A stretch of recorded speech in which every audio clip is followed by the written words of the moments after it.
Hey, noble ones, welcome to Metatron's Protectorate. Today we've got another unboxing, episode 4 or 5, I don't even know.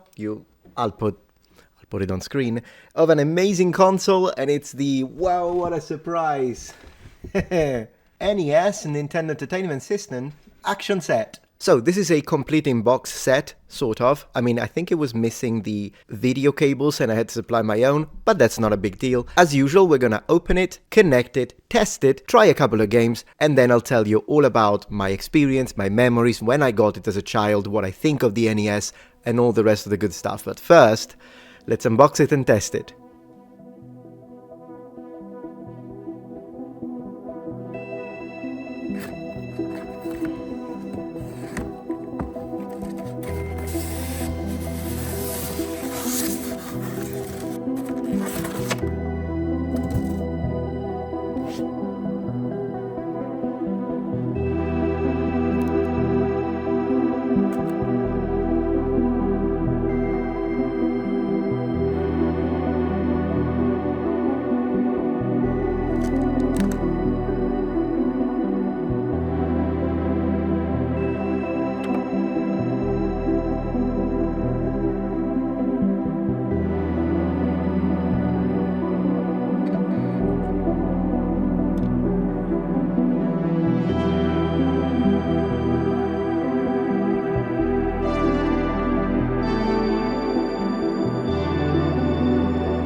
Okay, and we're back. So everything works. That was fantastic. I'm very happy with that. Apart from Super Mario, for some reasons that one didn't work, but probably just the cartridges. As any other cartridge worked correctly, so I'll just have to find another one. Anyways, NES. What a, oh gosh, milestone, and what a trip down memory lane for me, and perhaps I imagine for you since you clicked this video. So my very first experience with the NES was at my cousin's home, because he, being 6 years older than me, he got it before me back in Sicily. And I do remember that I was like mind blown, because before that my previous experience with games was Pong, Ding, Ding. Well, then again, to be honest, after that I played some Atari system at a friend's house, so Atari had some nice games, although then again, NES was a leap, was a quantum leap. So because we weren't used to seeing all of those colors, the sprites, the sound chip, it was massive, even the controller, if you think about it. So anyways, I went to my cousin, I remember that day, and he had the NES, and he had Super Mario 1, which is, I believe, the very first game that I played, if I'm not wrong, and we played through the whole thing. We actually finished it. It was great. But then another game that I remember playing was DuckTales, which I do have somewhere in my collection, I believe. That was like one of the early games that I played. And then Celius, Journey to Celius, which was a little bit of a Terminator knockoff, if you will, but a fantastic game with some of the best musics that I've ever heard. Although then again, maybe only comparable to Mega Man Quickman Stage. I mean, that music is Mega Man 2, another great game that we had back in the day. So anyways, this is what was when I was like 9 years old. And then for my 10th birthday, I still remember that I opened the door and then my cousin was there with the NES action set exactly like this one. And he was holding it and I thought, hey, you brought your NES, your Nintendo. And he said, my Nintendo. Your Nintendo. I was 10, right? So I explode. When he says that, I start running and screaming, in a good sense, through the house. And then I had, we bought a few games. I remember buying Battle of Olympus. Gauntlet 2 was another game we loved back in the day. Bayou Billy. Gosh, Bayou Billy? You're right, Billy. Lots of fantastic memories, years of fun. And I played the NES from the age of 9.5 at my cousin, then from the age of 10 at my place. In fact, I played it a little too much, I think. But anyways, I still graduated from elementary school, I guess. 11, I had it. And then I think when I turned 12 is when we graduated to the 16-bit era, which initially meant for us to get a Mega Drive, which would be the Genesis for those of you who are in America. But then after that, my cousin went back to Nintendo and got a Super NES. I never owned a Super NES. Well, now I do, but I never owned a Super NES machine, but I did play with a lot of games because sometimes we would leave it at my home so I could borrow it, or I would go to his place. We would play loads of games for the Super NES. So I grew up with all of these systems, even though I perhaps didn't own all of them. As I say, I was more of a Sega guy, except for 8-bit. I never had a Master System. Anyways, the NES was a spectacular console. I believe it came out in 1985, but once again, I bought mine in 1992. Now, given 1985, I'm not sure when it came out in America, probably around that. And then in Europe, we used to get, at least in Sicily, we used to get things always a little later than Japan and America.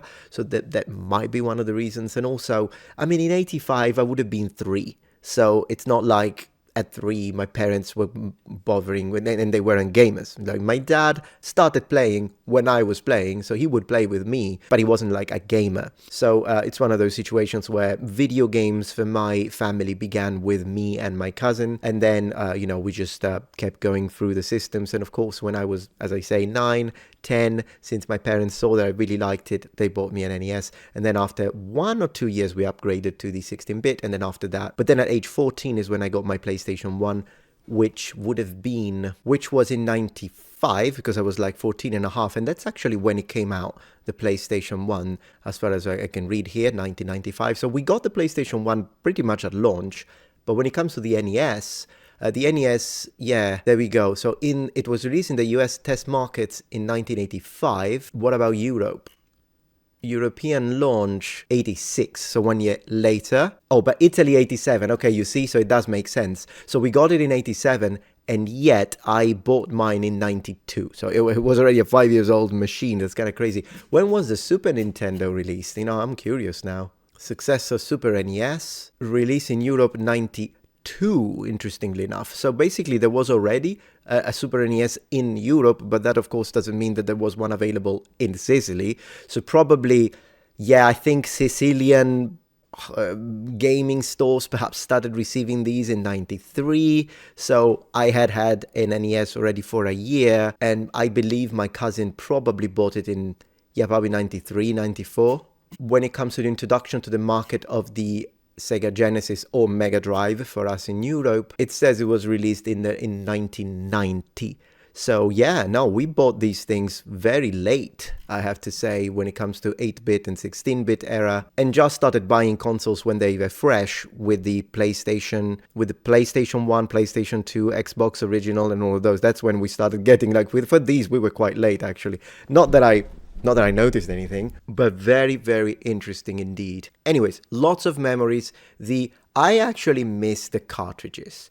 I know that Nintendo was like the last, I believe, to abandon cartridges, considering the fact that we still had cartridges for the 64 era, even though like PlayStation was using CD-ROMs and quite a few other machines were moving on to the CD-ROM market as a medium. But then again, Nintendo kind of stuck to cartridges until I believe the GameCube, but I might be wrong. I'm sure you'll let me know if that's when Nintendo started. Because with the GameCube, they had the mini discs, right? That's at least if I'm not misremembering. We'll see. We'll have a dedicated episode, and by then I will have reviewed it. I will have done a little research. All in all, I'm very excited for this NES in box. I'm not going to keep it in box. The box, of course, is going to stay there as a display piece. Perhaps I'll build a few. I'd like to mount it somewhere, but still organizing this. But for now, I'm gonna keep it on the table so that with all the cables, so that I can connect it to the TV and play it and swap it with the other systems. Recently, we have talked about the Sega Saturn. We talked about my Xbox and the other machines that I found, and I've got quite a few others in box to share with you in the next few days. So absolutely stay tuned and subscribe if you haven't to Metatron's Protectorate for a journey down memory lane. Thank you very much for watching, and remember, the Metatron has spread his wings. Goodbye.